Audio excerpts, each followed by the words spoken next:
Okay. Welcome everybody. I did everything but turn on the projector. Okay, hold on a sec. How are you all doing? This is our last chance to talk to each other, right? Before spring break. Okay, so in terms of administrative details, there is a preliminary outline due tomorrow. And after that, whether or not you choose to focus on this class will be your decision during spring break. Okay.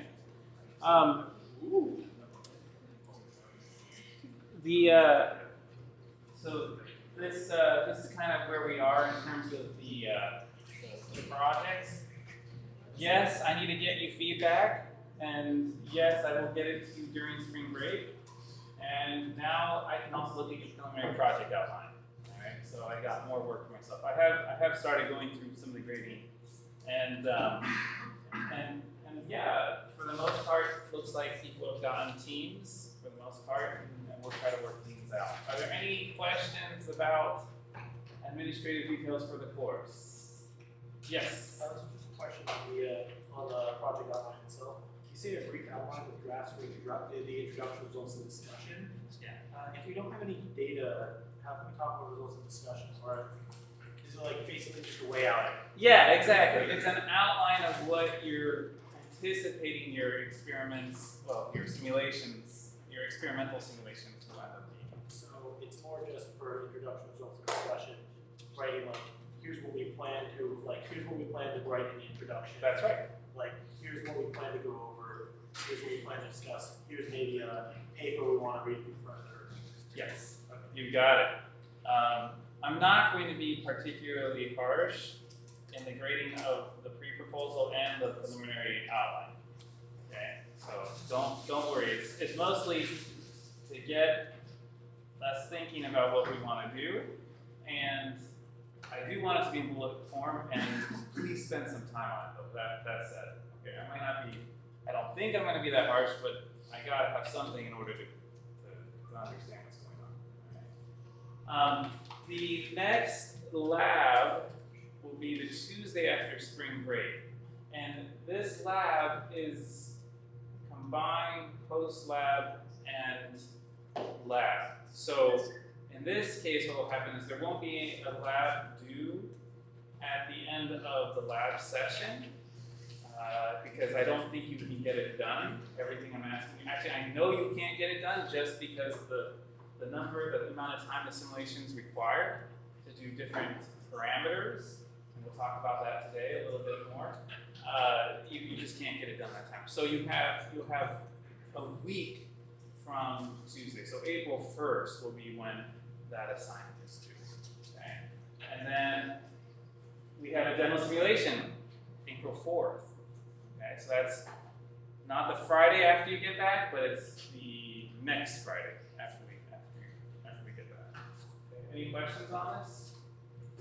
All right. Today we're going to talk about flow and drag over a sphere. And for those of you, I don't know, who have done some research or some thinking, have you kind of thought about this problem before? Have you encountered it in fluid mechanics? What did they say?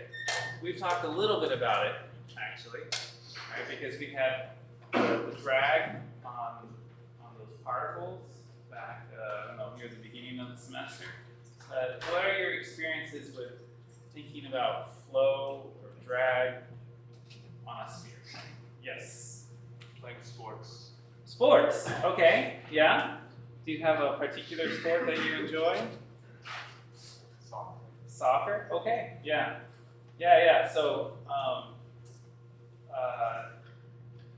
yeah, the soccer definitely has air drag on it, and you could even think that maybe there's some Magnus effect as well. We'll talk about that, which is the idea that by imparting some spin, right, you can get the ball to take an interesting trajectory. There's that movie, I don't know, called Bend It Like Beckham. I don't know. That's I don't know. So like I guess David Beckham has a reputation of being able to get the ball to curve. So we're going to yeah. Any other ideas? Any other places where you encounter flow about a sphere? And then the next question is, can you guess why we are going to talk about it today? Yes, Bobby? Kind of like the whole dull, pointy, scary missile thing. Okay. Okay. So, so you're talking. Okay. So, well, I mean, if you're thinking about projectiles, I'm thinking, I guess, like kind of almost ancient, not ancient. Sorry, definitely not ancient, but early uses of gunpowder, or early uses of gunpowder with balls, right? Those would be spheres. Okay? And yes, we can expand to more modern types of situations. Why would we be considering? We actually spend quite a bit of time on this today. I think we do. Why am I spending all this time on this topic?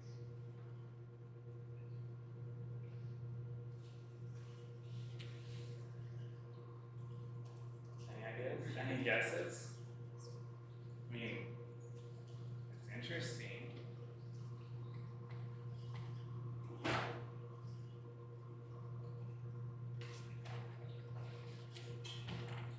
Maybe I'm not giving enough information. What if I use the word convergence?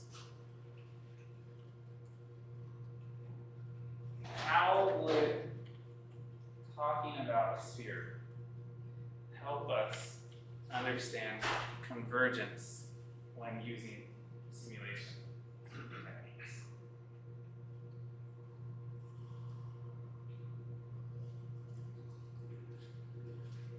Yes, Frank. I think like the flow over the sphere, like you can do calculations and use equations to get like a theoretical answer, and then when you do the simulation, maybe you'll know when you get convergence when you approach that answer. Yes, yes. So that is one aspect of it. Absolutely. So yes and no in terms of will you get the answer that you expect? In some cases, yes, you should expect it. In other cases, you have to do a little bit more than we're going to cover in this class. And probably, you know, when you're a grad student or when you're in the field, if you're working for a company and doing quite a few simulations and doing things in 3D. Remember, we kind of discourage doing 3D simulations for fluid dynamics. So just because of the complexity that's involved, not that you couldn't set it up, but that it takes a lot of time to run. So and that runtime hopefully gets you to more accurate solutions. But yes, you're absolutely right in terms of convergence. Why else? Why else in terms of convergence?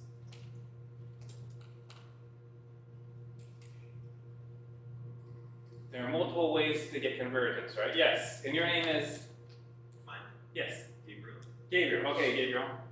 I'm just thinking, as you have a finer and finer simulation around the sphere, it becomes rounder and rounder. So maybe it has something to do with the roundness. Sure. Okay. Yeah. So we can talk a little bit about techniques for shaping, and we will a little bit today.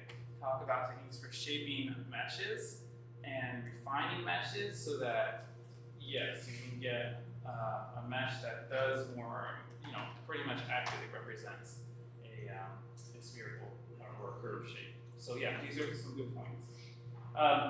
The third one, so that would be related to getting to convergence, by finer discretization, time and or space. Okay, and another type of convergence we're going to talk about today is geometric convergence.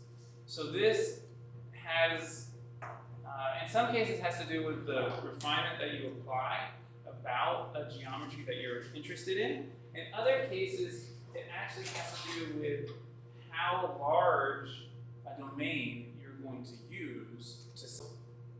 In particular, you'll be impressed when we do them how small the airfoil is in this large domain of meshed elements to attempt to accurately get the behavior.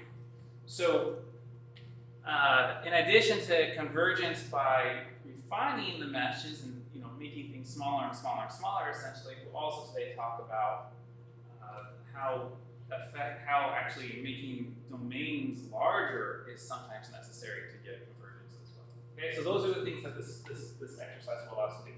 Plus, spheres are pretty cool. Okay, and they're involved in a lot of different applications, and they allow us to talk about fluid mechanics over a large variety of Reynolds numbers, okay, a large range. So we'll talk a little bit about creeping, talk a little bit about vortex shedding, talk a little bit about turbulence, and we'll attempt to do some modeling and simulations. Okay. So we've talked about the drag coefficient before, and for this assignment, you're going to need to be able to calculate the drag force. And it will be useful to kind of think about how a drag coefficient might be involved for situations where you have turbulent flow about a sphere. And another way to write this drag coefficient is essentially saying that equal to just rearranging the variables on the equation on the left for the drag force, and there it is. Now, this drag coefficient is not always the best representation for flow. In the case where the drag force ends up being proportional not to the velocity squared, but to just the velocity. And we've talked a little bit about this before, that in our world of second order differential equations, if we want to keep them linear, it's really nice to have drag be proportional to velocity and not proportional to velocity squared. But nature doesn't always do what we want for the solving of nice and simple ordinary differential equations. So this case, all right, the drag force, all right, at low Reynolds numbers, and we've talked about the Reynolds number before, right? It's the ratio of the inertia to the viscous effects in a flow. So rho Vd over mu. And if we then want to think about this drag as a function of Reynolds number, we have this chart, and you can find these charts on the internet in different places. And there are different regimes. We're going to talk a little bit about these different regimes. There's this Stokes flow, which is where Reynolds number is very low, very small, where essentially of course you have the no slip condition, but the fluid flow just kind of nicely adheres to the whole sphere as it goes around, and what you have coming in looks like what you have coming out. You have then getting up to a larger Reynolds number, okay, so this actually corresponds to linear dependence on velocity, okay? And then we get to kind of this regime where you have more constant drag coefficients, okay? But as you're approaching that regime, we get to this kind of state where you can have these vortices form, and we'll show some like graphical depictions from different publications. And then when you get to 4, this regime here, you get this unsteady flow. Okay? And there is kind of a laminar boundary layer upstream, but then it just like kind of gets very turbulent afterward. And then you get into the drag crisis, which is this drop, okay? And that is where you get a turbulent boundary layer, and you can actually have a drop in the drag coefficient. That doesn't necessarily mean just because, I mean, if you're right here, okay, you're going to see a drop in force, okay?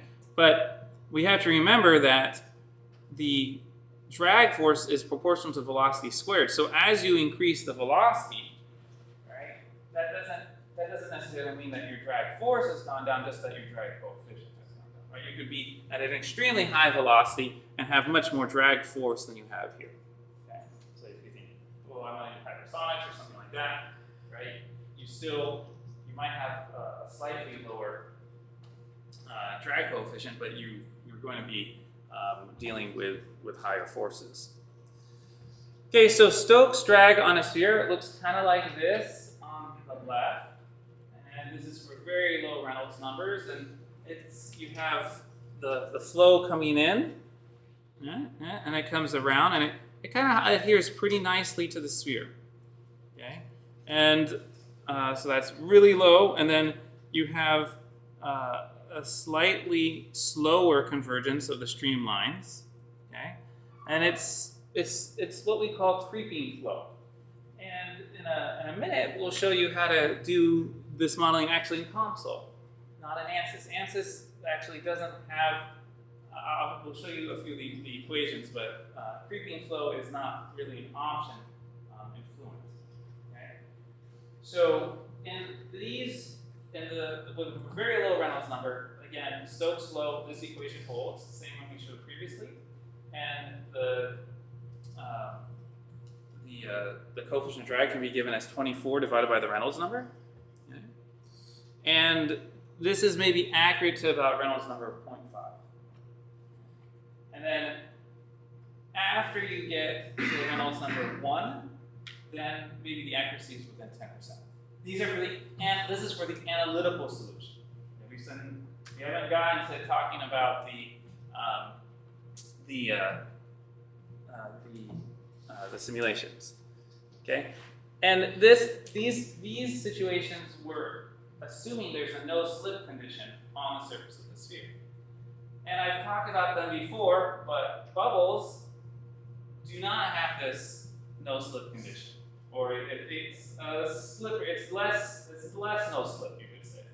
So the Hadamard-Brzezinski relationship relates the drag force, right? So you still see it looks kind of similar. If we go back, right, we had 3 pi mu v velocity times diameter, and here we have 3 pi mu, and this is the fluid, mu f, times the diameter times velocity, and then there's this ratio. This ratio is a ratio of the viscosity of the fluid to the velocity of air, okay, or viscosity of the bubble.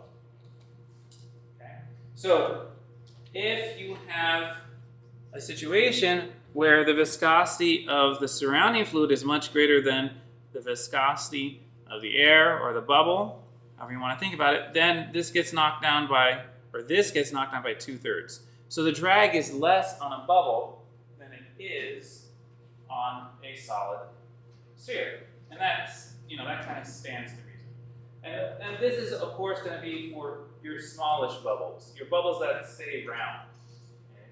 Okay? You have other bubbles that do all kinds of crazy, weird shape things as they get larger. But for bubbles that are very small, they very much approximate that of a sphere. And I think I've shown you, I think if this works, this will just show you the relevant part now. You've got liquid spinning in the centrifuge for this casting process I worked on, and you can see there are lots of bubbles here. And once again, we can see that many of the bubbles are gone just within seconds of spinning, and then we can see how the large bubbles, they travel more quickly than the smaller bubbles.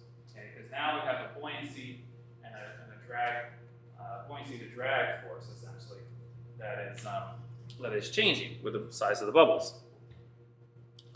Okay? When we get to slightly larger Reynolds numbers, we can get vortices. And I wish I had videos of these. Maybe you can find them on the internet. Okay? But you can get a donut. Okay? That's a fun thing, right? So you can get kind of this vortex circulation with a donut. And then you can even, as you get a little higher, you can get these donuts or these rings that go back and forth, okay, as they travel back.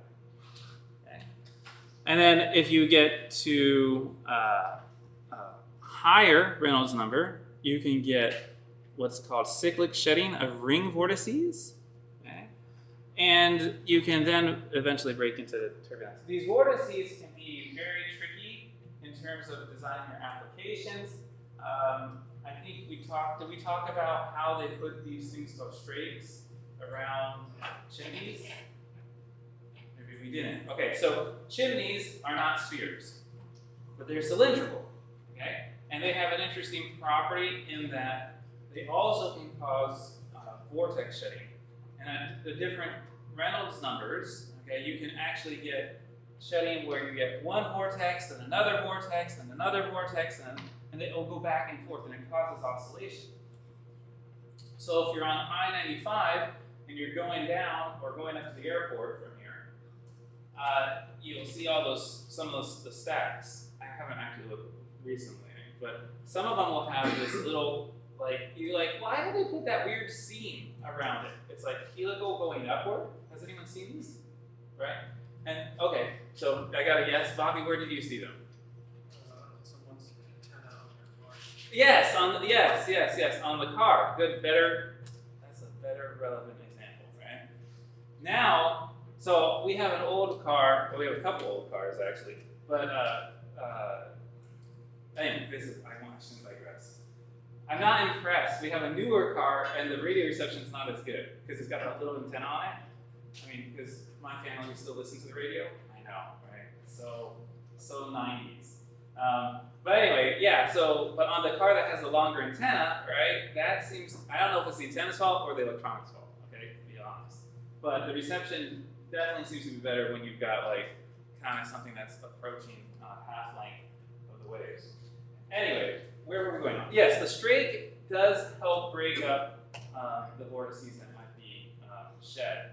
And that helps reduce the amount of back and forth oscillatory behavior and back and forth loading. Okay, nonetheless, okay, you can, on a sphere or on a cylinder, or different applications, you can look at a dimensionless number that can help us figure out what the frequency of vortex shedding might be. Okay, and so this number is called the Struble number. And it's the frequency times the characteristic length, diameter of a sphere or of a cylinder, and divided by the flow clause. Okay. So Professor Denda had a great student a few years ago who was working on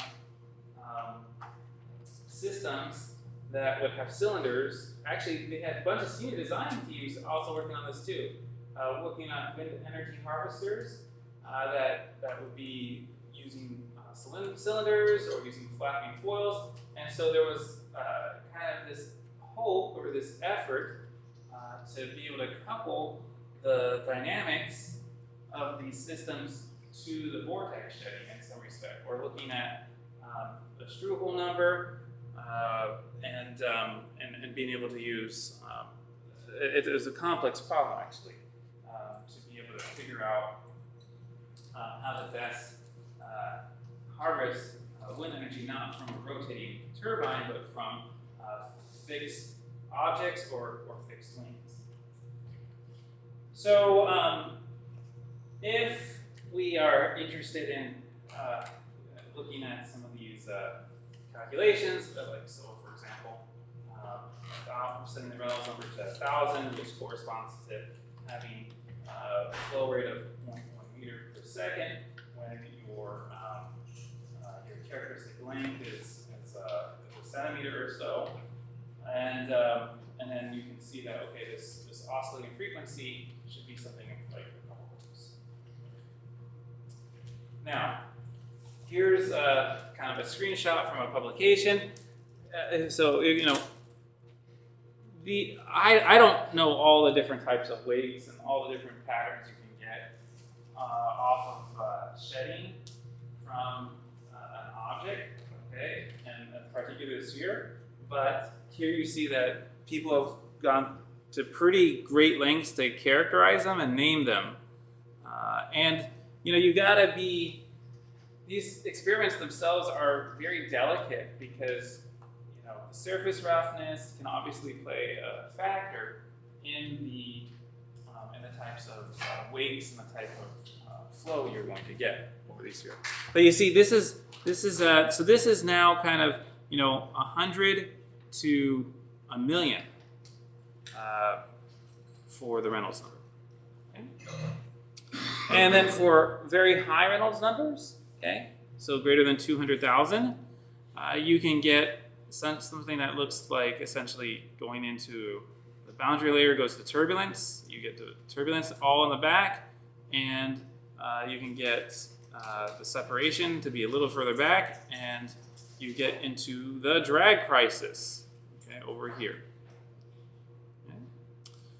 And so some takeaways here. We have dependence on the Reynolds number. We have a coefficient of drag, which is useful. We have something called Stokes flow about a sphere for low Reynolds numbers, which you might think those are probably going to be easier to simulate. You're right.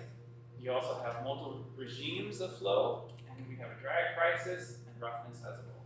And this is a chart kind of giving that information.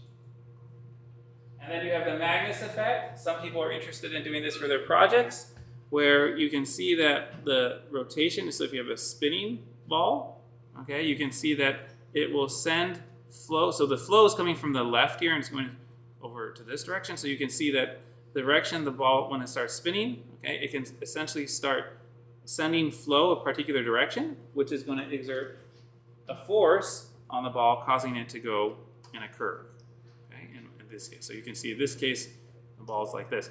You can, you know, if you haven't figured it out already, it's hard for us to do a simulation where you just have like a moving object through air. Okay. What we typically do in our simulations is have the object fixed at a location and we flow the air past.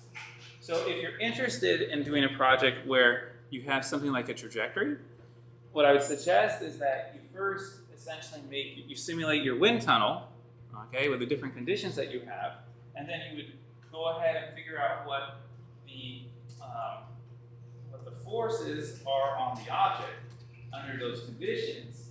And just like we did in the particle dynamics at the beginning of the class, you could then essentially figure out the trajectory by assuming that we're always in a steady state, or we have steady state conditions for the flow about the sphere. It's not a horrible assumption to make.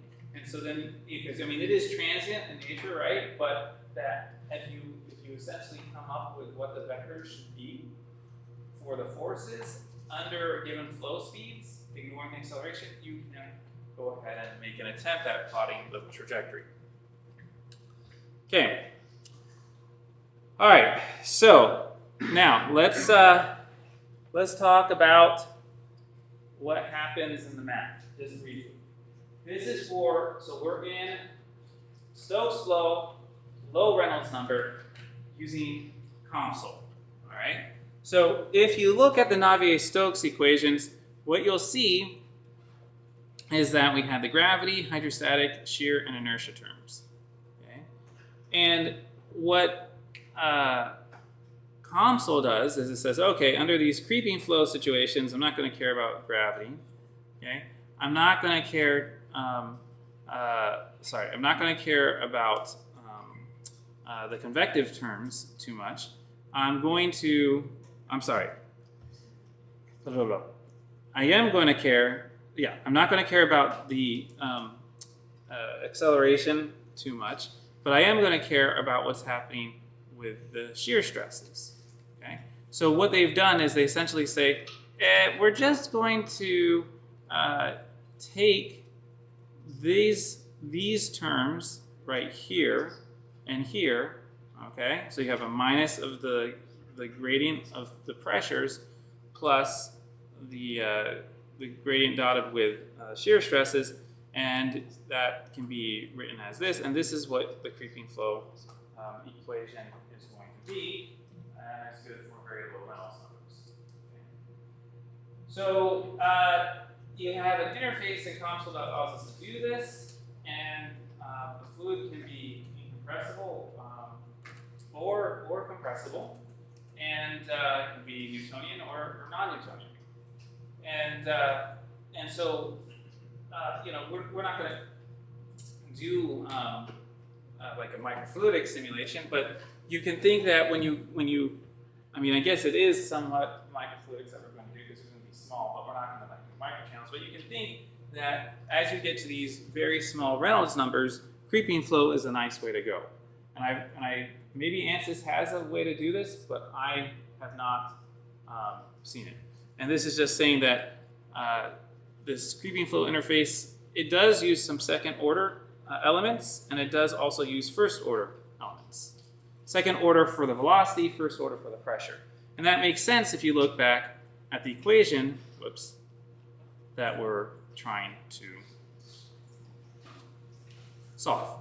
You see, second, you got to use second order on the velocity and first order on the pressure.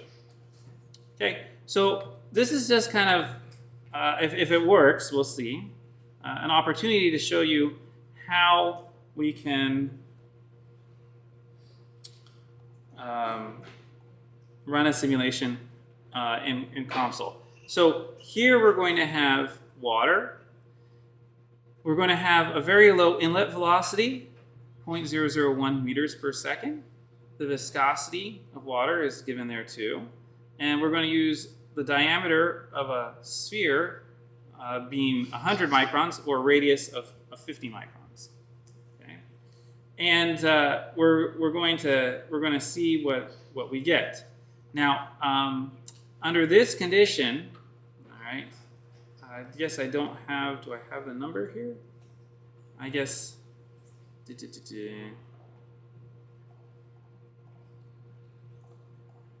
didn't write it out. But if you calculate it out, okay, what we're looking for is essentially a predicted drag force of about 0.9. So the drag force is about 0.9 nanonewtons. Okay, let's see, there we go, nanonewtons. Okay, for this example. Okay. So let's go ahead and we'll open up COMSOL. How many of you used COMSOL before? Anyone? A little bit? No? No one? Okay. Well, I think it's just good to get a little bit of diversity in this, so that you can see that there are other options, and you can see how similar they can be as well.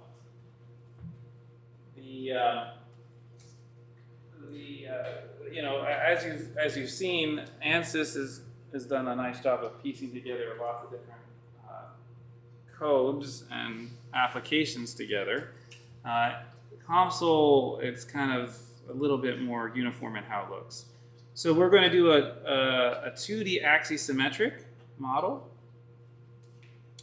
And if we go down to, I mean, it's up there, I know, because I did it recently. You can go to single phase flow, and you can click creeping flow.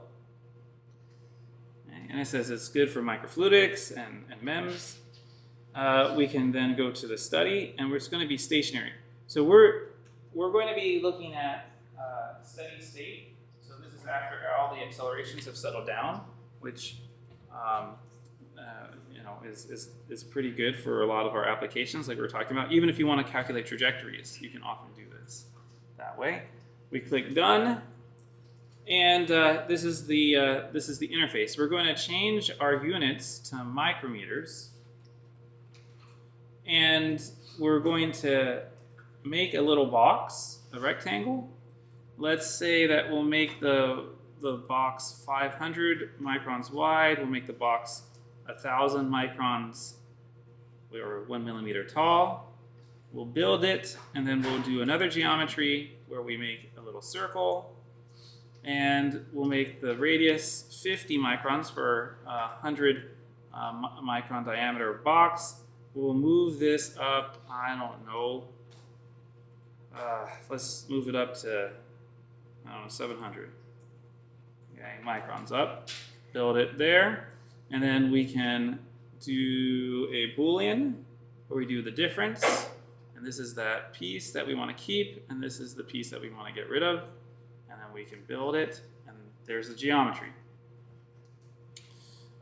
In terms of materials, we can go ahead and take advantage of the built-in materials, and just, we're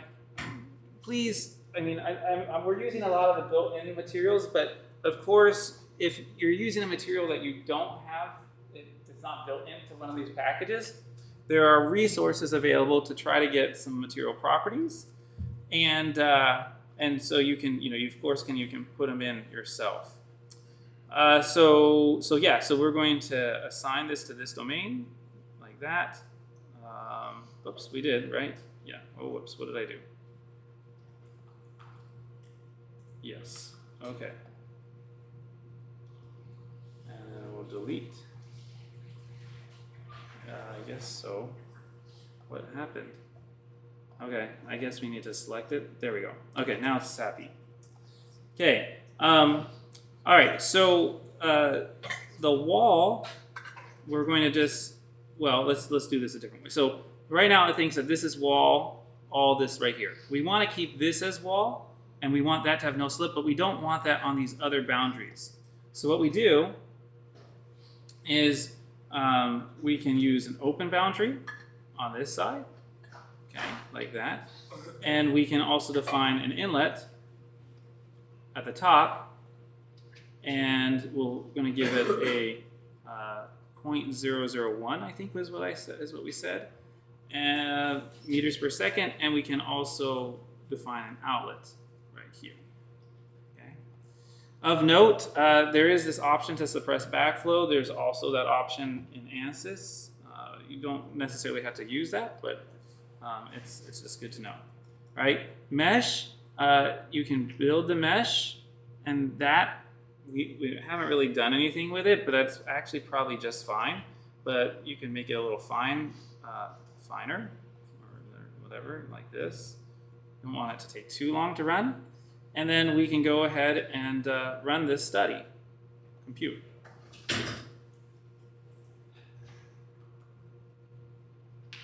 So that's it. Okay, so what is it showing us? It's showing a velocity profile, okay, and it's coming around like this, which is kind of what we expect. And we also expect that the flow might be a little bit separated behind it. It's behind the sphere, but it's coming down in this direction. We can go ahead and we can also calculate the drag. Calculating drag is a little bit different. In COMSOL, you have to do a little bit more, I guess, a little bit lower level. It's not just like drag, but we can do integration. We can do a line integration, and we can do that on this object, okay, that you see there. All right, so if we go, well, we got it. I'm just trying to, there we go. There's the zoom. Okay. Right, so we're just zooming in there, okay? And then we need to select an expression. So for expression, you can go into the mechanics that you're using or the physics that you're using. So that's going to be creeping flow. And we can go into the auxiliary variables. And I think the one that we want is going to be for total, yeah, so we're going to do total traction. And we're going to do it in the z direction, okay? Because this is the z direction and this is the r direction, r, z. So we put this in there, we double click on it, and now we've got it, all right? And we can go ahead and hit evaluate, And yeah, okay, so it comes out to be 1.1 times 10 to the negative 9. All right, just like that. Okay, so that is how you calculate. That's just showing. All right, we were able to calculate the drag pretty quickly. This ran pretty quickly and was not that tricky to set up. All right, so that's the interface and the physics done. So now you can say that you've at least seen the use of COMSOL. You may not have done it yourself. You're welcome to use it though. You're welcome to use it for your final projects too if you want. Don't use it for the Ansys assignments we give you, of course, but you're welcome to use it. It's on the computers. But there's not a student version to download. And I guess I probably said this before. Our industrial advisory board advised us to use Ansys, and so that's kind of the direction that we've gone for this class. It used to be COMSOL, actually. Okay, so we don't need to. We're just going to close that down so that we have more resources. Okay. Now, this exercise is going to be using Ansys to do the same thing, okay? But with a little bit more happening, okay? Here it is. So it's around 0.94 nanonewtons. Okay, 0.94 nanonewtons is what we were trying to get in that last example. And it will be kind of what we hope to see for the very low Reynolds number flow in Ansys as well. So without further ado, let's open up Ansys and then wait. Okay.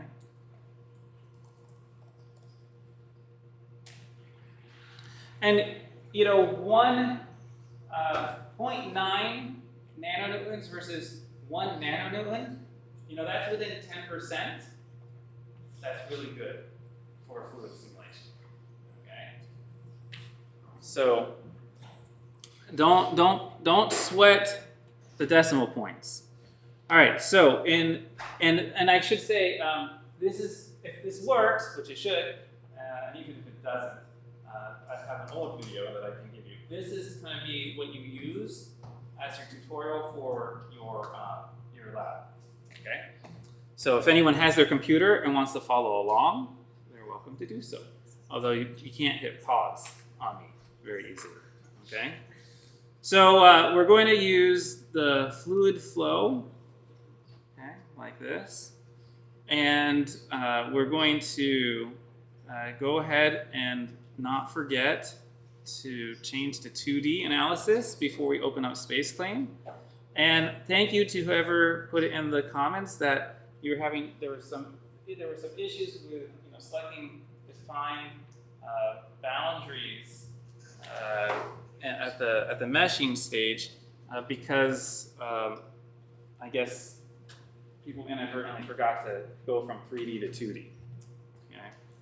Not that I've ever done that before. No, there's so many different things that's easy to forget. So SpaceClaim is going to open up, and we'll go ahead and clear this error or message, I guess, and go ahead and select this profile. And here we're going to start with we'll start with a circle here. Okay, so we'll put the circle there. Oh, I forgot a couple things. I know this is annoying. So you see our units are in millimeters. Okay, that's okay. So you might be a little bit behind. So I'm going to back out, and I'm going to go into the SpaceClaim options. And we're going to go into the units, and we're going to change the units, we're going to change the length scale to micrometers or micrometers.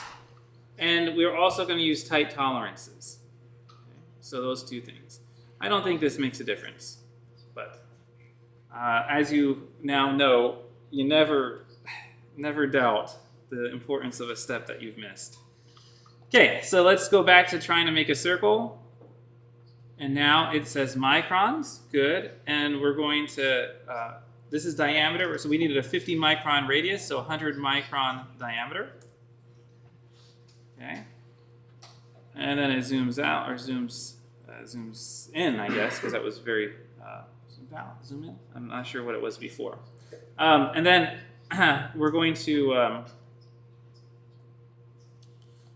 go ahead and make a rectangle. And, you know, take advantage of these highlights. And we're going to redimension this. So we're going to say that it's got to be 200 microns from here.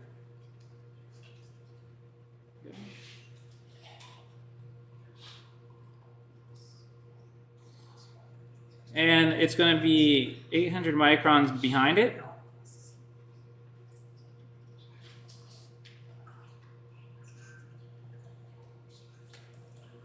Like that. And we're also going to dimension this. Now, this dimension right here is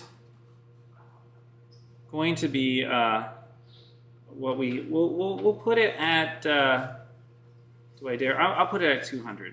Okay. Now,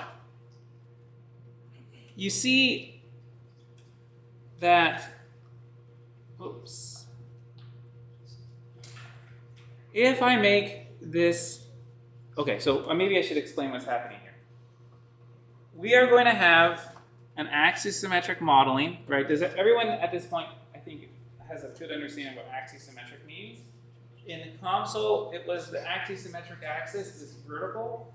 In Ansys, we're using the horizontal axis, okay? And so this horizontal axis is going to have everything that we draw wrapped around it, okay? And so the fluid, and the way we're going to design it, the fluid is going to come in on this side, and it's going to go toward the back side, towards the outlet, all right? So there will be an inlet here, and then fluid comes around, and an outlet there.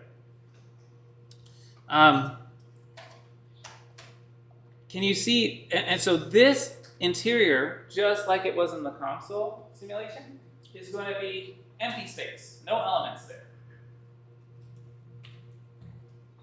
The elements are all going to be here, or the volume elements. All right, they're all going to be inside there. And you can kind of see that if I were to make this domain low, so if I make it like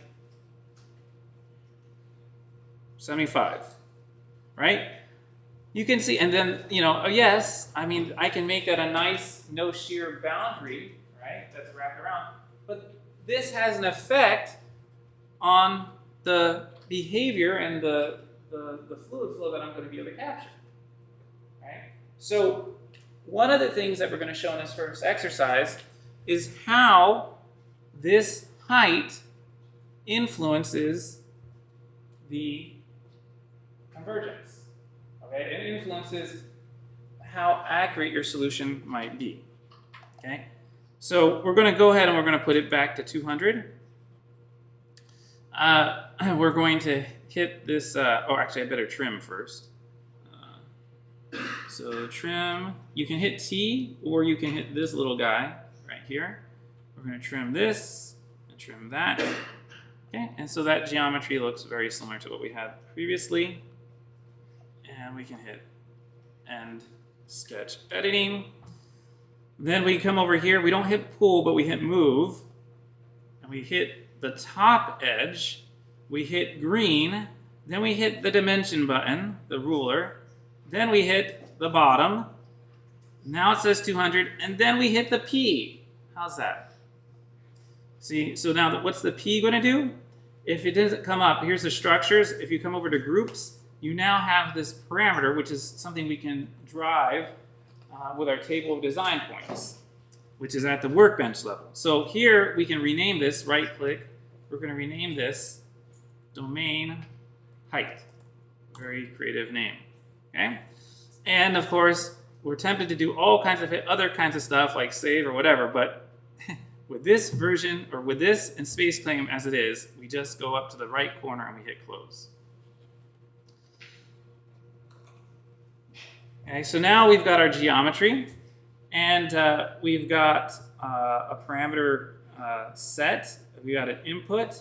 Okay, and if we were to go, if we double click on this, you can see, all right, now I've got this design parameter, DP, of 200 microns for the height. Okay, but we're not going to play with that right now. Next, we're going to go into the mesh. And yeah, everything's fine here, so we'll just double click. And this will be an opportunity to kind of think a little bit, and you've already kind of done a little bit of this, but to try to appropriately refine or inflate the mesh. If I make a mistake, which is very possible, we have graphs. Well, I can't even simulate all the graphs because they take like 30 minutes on this computer to run. I'll show you some of the results in a minute. But hopefully I won't make a mistake. Hopefully, at least for the first part. So we're waiting. And so we'll just go back and look at the dimensions that we're interested in or the things that we're interested in specifying. So we're going to have an inlet, an outlet. We're going to have this kind of outer boundary. We're going to have an axis of symmetry here, and we're going to have this circle. Okay, we call it the inner circle. All right, and this is maybe another description of everything we got to keep track of. So here it is. Now we see that we have. It's good when you only have one surface when you bring it in. Okay, and we're going to go ahead and click on edge here, left, and then right. And actually, no, we're just going to. Well, we're going to give it a name. So to do that, the easiest way is to hit the shortcut N, and now we can name it. And this is going to be inlet. Inlet is a reserved name. Okay, so when we use it that way, okay, and then we can hit N again to name the selection, and this is going to be outlet. Okay, we're going to hit the top. We're going to call this N, outer mirror. And then here we're going to click this one, hit Control, click that one as well on the bottom, and we're going to again create name selection, the N right here, and this is going to be axis. And then we're going to click this right here. We can right click, hit name selection, and this is going to be the inner circle, like this. Okay. So we have 3 reserved names: inlet, outlet, and axis. The outer mirror, this one, and the inner circle are not reserved names that COMSOL, that Ansys knows how to use automatically. Okay, so then let's look at the mesh. For the mesh, we're going to use a triangular mesh. So you go to method, and then we're going to just select that, hit apply, so that's the whole thing selected. And it says quadrilateral dominant right now. We can change that to triangles. Okay. Note if I've already been in here, so my units are already on micrometers. Okay. But if you haven't done much with microns, you might want to change that here. It'll just make things a little bit easier. So then for the mesh, we're going to, well, actually here, okay, in the top level mesh, we're going to go to the element size, and we're going to change that to 5 microns. Okay. And then we're going to go and we're going to insert sizing, and we're going to select the edge. So we can do a couple of different ways, but we can do name selection, and we can do the edge here, this inner edge, because we want to refine things around the the circle where interesting stuff is going to happen. And we're going to make, so this is going to, we're going to discretize it into 1 micrometer increments, okay, around the inner circle. Okay, so you can kind of see, okay, it's got more discretization there, more refinement. And we can leave that. Then we're going to also do some inflation. So I say I've been saying refinement, but here we're going to use the inflation, which is similar in what it does, and we're going to apply it to the entire body. But then we're going to, the geometry of interest is going to be that inner circle again. Okay. And so now I've selected that, and we're going to do 10 layers, and we're going to decrease the growth rate to 1.1. Okay. And some of this is just art, some of this is a little bit experiences, and some of this is just watching other people who have done stuff. Okay. So then we can hit generate. Oh, did I not? Oh, what did I do? Geometry, right. So this has to be good. There we go. All right, so it's got that face. So now we can hit generate. And if I did things correctly, it should happen pretty quickly. And if we click on the mesh, we should be able to see the statistics. And, oh, that's interesting. So we're about 18,000 elements and about 10,000 nodes. I must have done something a little bit different than I've done in the past because those numbers are not exactly what I expected. It's not the end of the world, but it could be because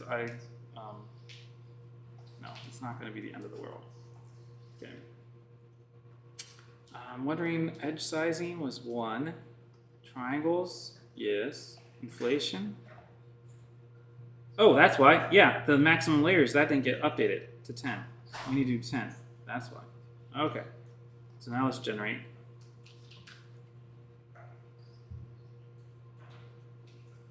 Okay, and let's now look at the mesh. Okay, that's more like it. Okay, these are the numbers that I would have expected. Something like 11,000 and 20,000 elements, 11,000 nodes. All right, so we can go ahead and we can hit update and then wait for this system to do that. And while we're doing that, we can reflect on the next steps that we're going to take, or we can ponder them.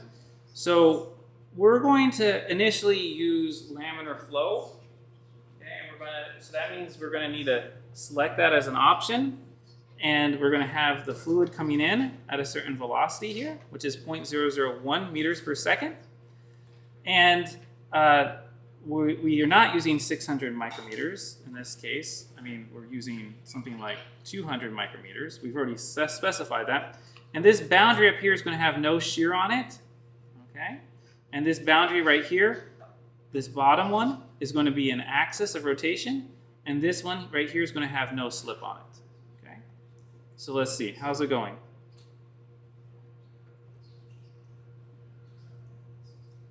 Okay. I'm a little nervous about that. I guess, I mean, I see that it looks good. Let's hope it's good. So let's bring it in.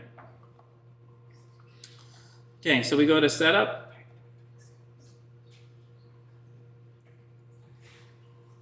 And here, go ahead, you can select double precision. Okay, it's in 2D, good. And you can use multiple cores if you want. I think it does allow them to be used. And we can go ahead and we can start and wait. Okay. So now, we've been using some of this is all essentially pre-processing. That's what people in the industry will call it. Pre-processing just to get us to the point where we can do the simulation. Then we wait very nicely.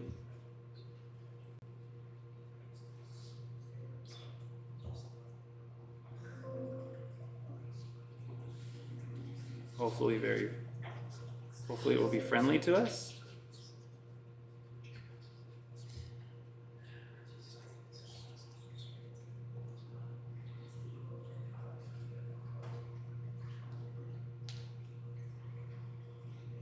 Okay, so yes, we have to do that. Okay, so here we go. So we're going to use steady, axisymmetric, okay? And for our model, we're not going to use turbulence right now. We'll show you how to do that. And you can just come down here, right click, and hit laminar. Okay. Then we need to change the fluid. Okay, whoops, here it is. The fluid we need to, it's right now set to be air. So let's add a new fluid. And we're going to go to the Fluent database, and we're going to use water. Liquid water. Okay, that looks good. Hit copy, hit close. I'll try hitting close again. Hitting close again. All right, and so now that is listed as one of our materials, and we can edit the fluid in the cells that we have to water. Okay, hit apply, and we hit close. In terms of the boundary conditions, okay, we have an axis that has already been set for us. We have an inlet that has already been set in terms of its location, because you can see the arrows here, okay? But we need to set the velocity. So we're going to come into here, double click that. And here we're going to put in our 1 millimeter per second velocity. And it's not a bad idea. So this is something as later on we need to parameterize it, or we need to change it. So if you click on this arrow right here, you can say new input parameter, and you can type in inlet velocity, okay? And you can use as input parameter, and we can just hit OK. So now at the workbench level, it will know that you will want to play with this inlet velocity. And now it's set to 1 millimeter per second. This is all fine. Outlet is set. We need to play with the walls a little bit. Okay, so the inner circle is going to have the no slip boundary condition. And I think that by default, that's what it's selected. So it's got a no slip there. So we hit apply, close, or we could have just hit close because we haven't done anything there. And the outer, this is the outer mirror.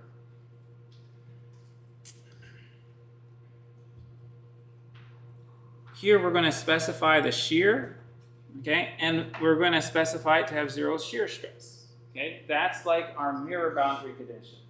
Okay? That's like the outer boundary that we use in the other one. You can already see that, so we're trying to do the same simulation that we did in COMSOL.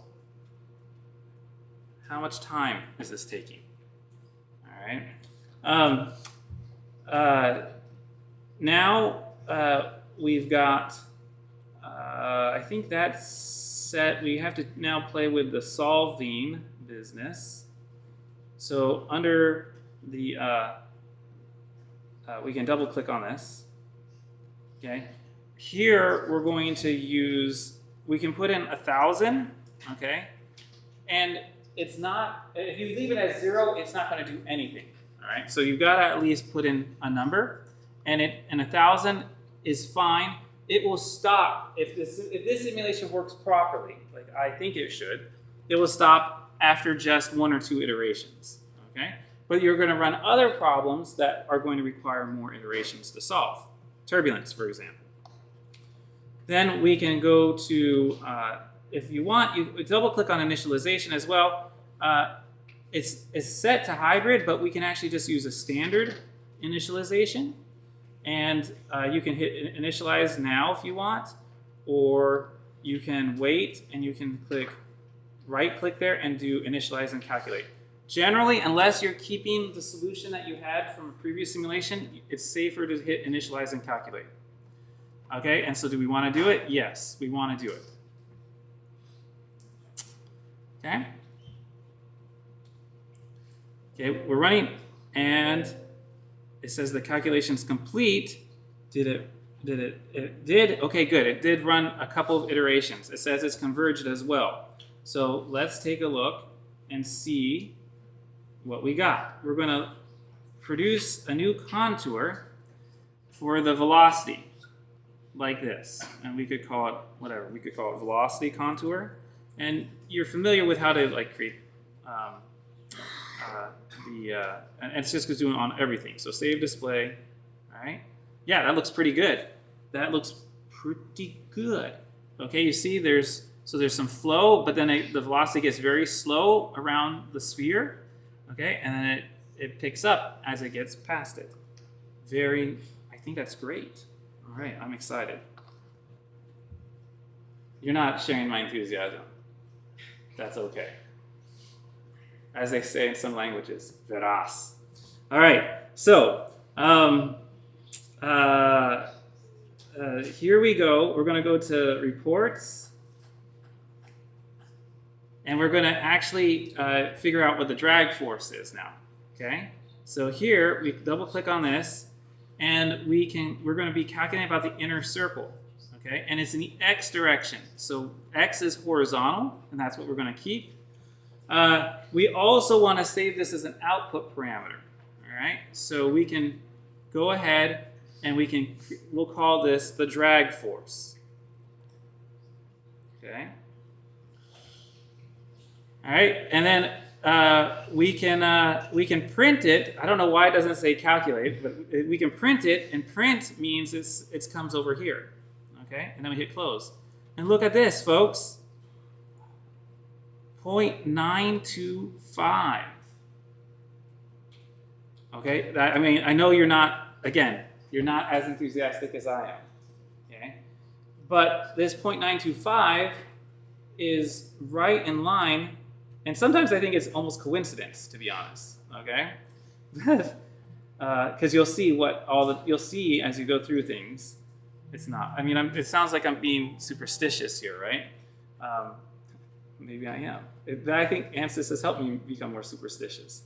All right. So here, right, we said it was 0.9 nanonewtons. Did I say newton meters? I meant nanonewtons. Okay. And they're saying, or we calculated before with Stokes' flow, that it should be 0.94 nanonewtons.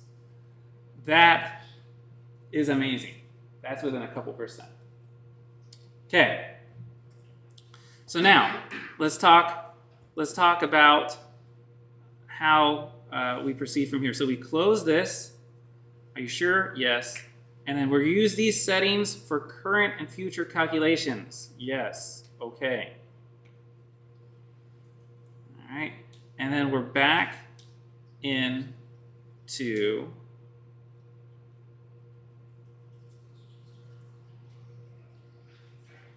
Workbench. Okay.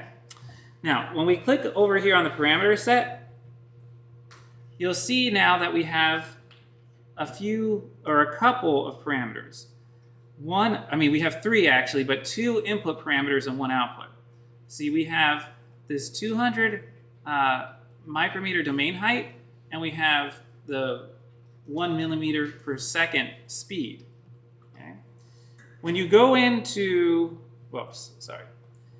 when you go into the assignment that's at hand, okay, it's going to ask you to first run no simulations. All right, so that's kind of important. First, run no simulations. Okay, but then it's going to ask you to show that we've got convergence on the height of our domain. Okay, so we gotta do with at least 5 design points for the height of the domain of your simulation. Okay, to determine an appropriate value for the height of your domain. So what I suggest you do, okay, is that you start a little bit lower. Okay, so you could start off like at, let's see, 100. Okay, you can start off at 125. You can do 150, 175, 200. Okay, 250, 300. Okay, you can do different things, right? And you don't have to pick my geometry, but you wanna go you want to run a number of points. Now, I said at least 5, all right? I'm actually going to go more than 5, okay? I'm going to go to 600. And I'm not going to run this right now because I will be here for half an hour, okay? But what you can do, and you're like, why does it take half an hour? I don't know why it takes half an hour. Because you saw how fast that simulation ran, okay? Well, whenever I change the domain height, Ansys has to go back, right? Change that domain height, has to do all that meshing all over again, and then run the simulation. I think it should do it faster than it does it, quite frankly. Okay, but it takes it a while to go through these design points, at least on my computer. Okay, now once you've got these design points, all right, what you're going to want is, let's say, an array where you have all these heights and all these drag forces. You can bring them into an array such as this. All right, this is for the geometric convergence. Okay, and if you like, I guess I can slow it down in terms of showing you what I did, but you can copy that in just like this into this matrix, okay? And then that's your Ansys data. And then you can select, okay, some of this is garbage for these, all right? But this is the figure that's really important for the first part, okay? You can select the domain height, which is the first column. You can select the drag force, which is the second column. You can define some things like the inlet velocity, which in this case is just 1 millimeter per second, the density, the viscosity, the diameter. You can figure out the cross area, and then you can do a few calculations, like you can figure out what the Stokes force should be. You can figure out what the Reynolds number should be. You can figure out what the drag coefficient would be for Stokes flow. Stokes flow is for the very low Reynolds numbers, which is where we are right now, at 0.1. And you can also calculate a CD, all right, a drag coefficient based on what you have in your simulation. And you can plot some stuff. So the first plot is not very interesting, okay, for us. It's just a point because it's plotting the Reynolds number and the inlet velocity. Not very interesting. The second plot is very interesting, though, okay?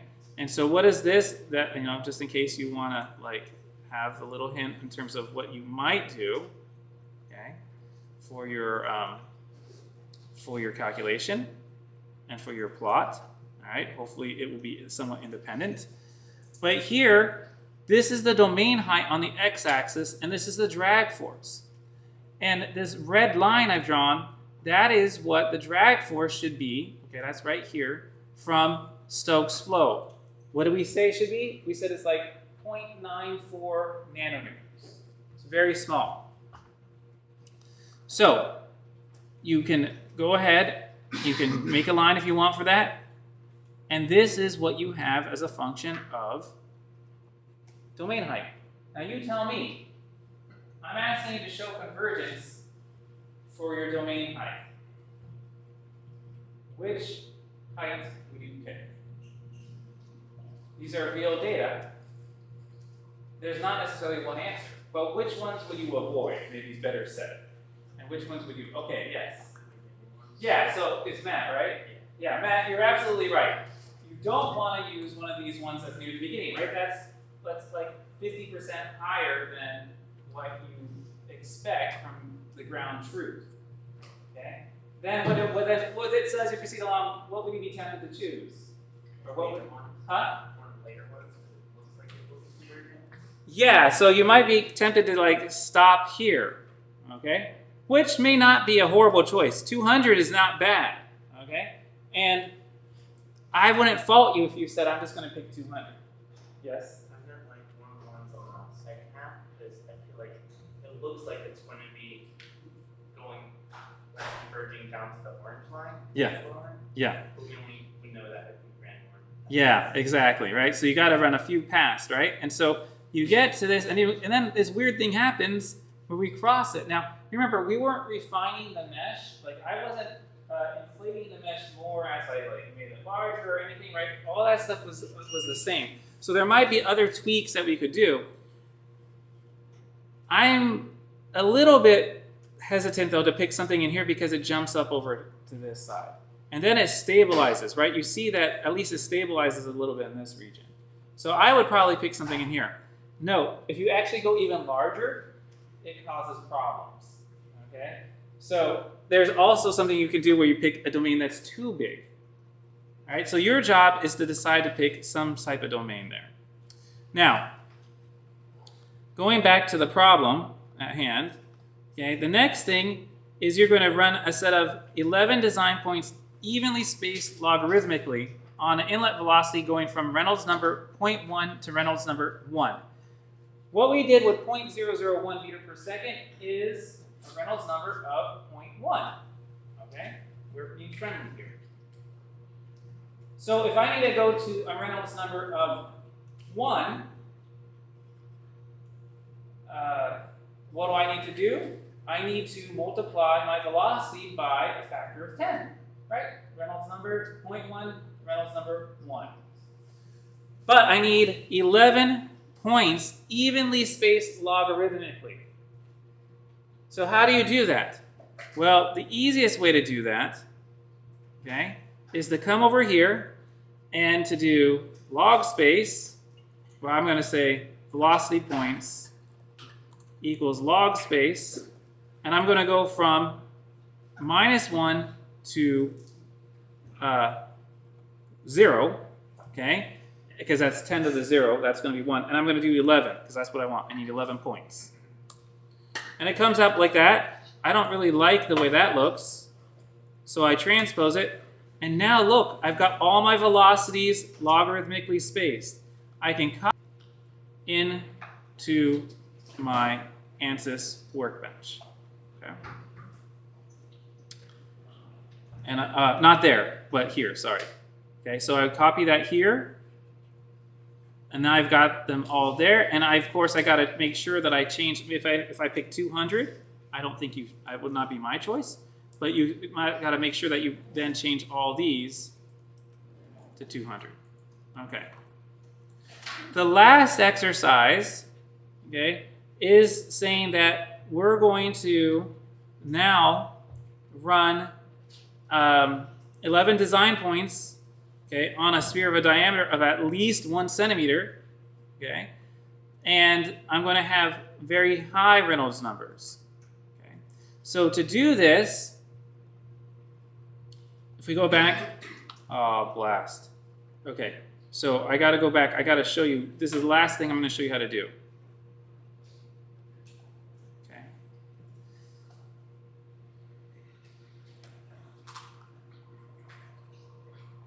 For this exercise, we're going to use the K omega turbulence model.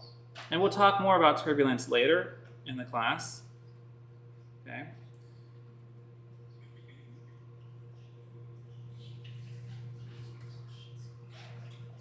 But the easiest thing to do here, if it comes up, when it comes up, and let me just get the attendance ready for everybody so that you're not running off too late. Okay. Okay.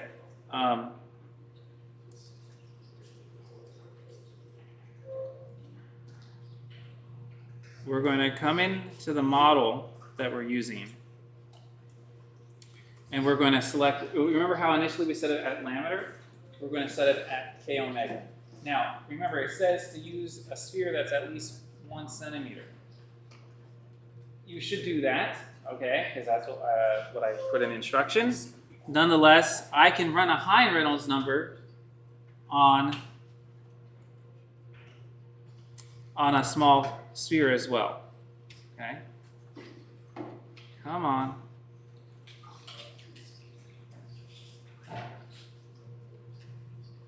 You're thinking hard. You're working hard. All right. So in the models, all you do is model standard K omega. Okay? And then you, of course, well, you would do that with a 1 centimeter diameter sphere. Okay? And everything else should be good. Any questions? Any comments? I hope you have a wonderful spring break. I would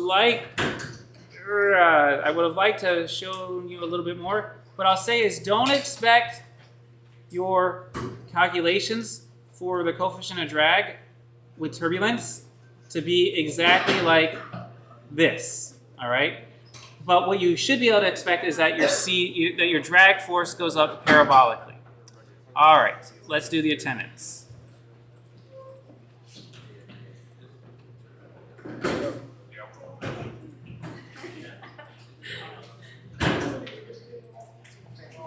Yes. Yeah. Okay, so there's the attendance.